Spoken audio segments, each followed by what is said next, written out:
नमस्कार दोस्तों, अगर आप सीएपीएफ, असम राइफल्स या राज्य या केंद्र शासित प्रदेश पुलिस कर्मियों के वार्ड हैं, तो यह वीडियो आपके लिए बहुत ही इंपॉर्टेंट है। आज हम बात करेंगे प्राइम मिनिस्टर स्कॉलरशिप स्कीम के बारे में, जो एक मेरिट बेस्ड स्कॉलरशिप स्कीम है। वीडियो को अंत तक जरूर देखना है, क्योंकि हम आपको आवेदन की डेट्स, पात्रता, दस्तावेज और चयन प्रक्रिया सब कुछ चरण दर चरण को समझाएंगे। यह योजना राष्ट्रीय रक्षा कोष नेशनल डिफेंस फंड के तहत चलाई जाती है। इसका उद्देश्य है कि सीएपीएफ और असम राइफल्स कर्मियों के आश्रित वार्डों और विधवाओं को उच्च तकनीकी और व्यावसायिक एजुकेशन के लिए आर्थिक सहायता देना। यह योजना 2019 और 20 से राज्य और केंद्र शासित प्रदेश पुलिस कर्मियों के उन वार्डों के लिए भी बढ़ाई गई है जो आतंकी या नक्सली हमलों में शहीद हो गए। मेरे दोस्तों, इस वीडियो में दी गई तारीख है ध्यान से आपने नोट करनी है।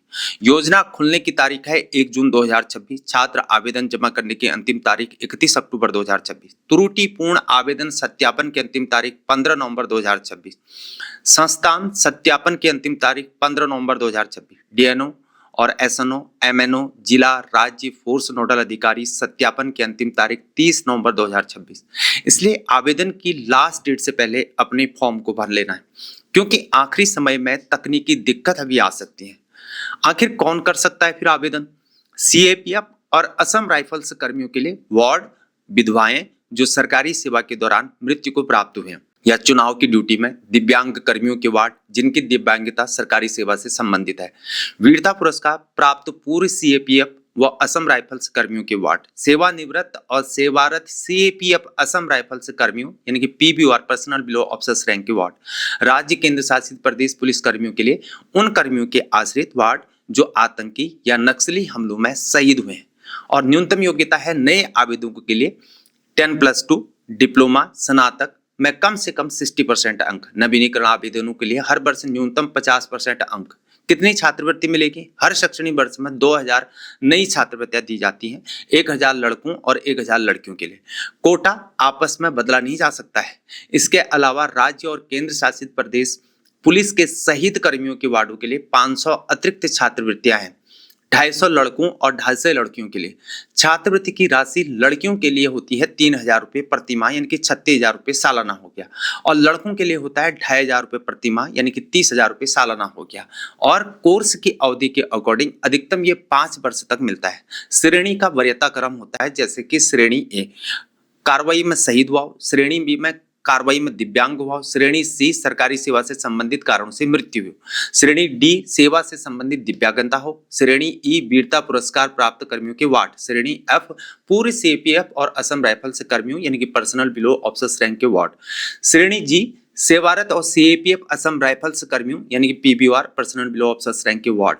आवश्यक दस्तावेज है सेवा प्रमाण पत्र कार्यालय प्रमुख द्वारा जारी होना चाहिए, और जो आपका डॉक्यूमेंट है, जो आपकी मार्कशीट है, उन मार्कशीट का अटेस्टेड कॉपी। पीपीओ हो गया, डिस्चार्ज प्रमाण पत्र, मृत्यु प्रमाण पत्र, दिव्यांगता, वीरता प्रमाण पत्र जो भी लागू, संस्थान से बोनोफाइड प्रमाण पत्र हो गया। राज्य पुलिस के मामले में राज्य सरकार द्वारा शहादत का प्रमाण पत्र होना चाहिए। आधार से जुड़ा बैंक खाता होना कंपलसरी है, क्योंकि भुगतान में डीबीटी के माध्यम से यहाँ पर होता है।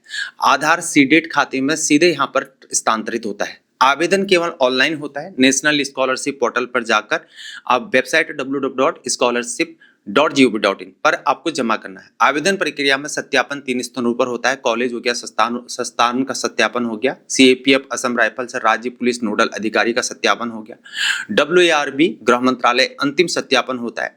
और ध्यान देना है, इन लोगों को छात्रवृत्ति नहीं मिलेगी। कौन? असैनिक सिविलियन कर्मचारी की वार्ड, जो डिस्टेंस लर्निंग पढ़ते हैं, पत्राचार से पढ़ते हैं, और जो पहले से ले चुके हैं छात्रवृत्ति को, जो विदेश में पढ़ रहे हैं, जो गैर यूजीसी प्राप्त से पढ़ रहे हैं या एआईसीटी गैर है, तो वहां उनको नहीं मिलेगा।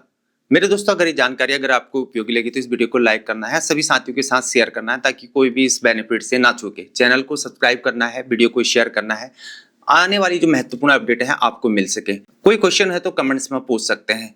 मैं हूं हीरा परिहार। जय हिंद, भारत माता की जय।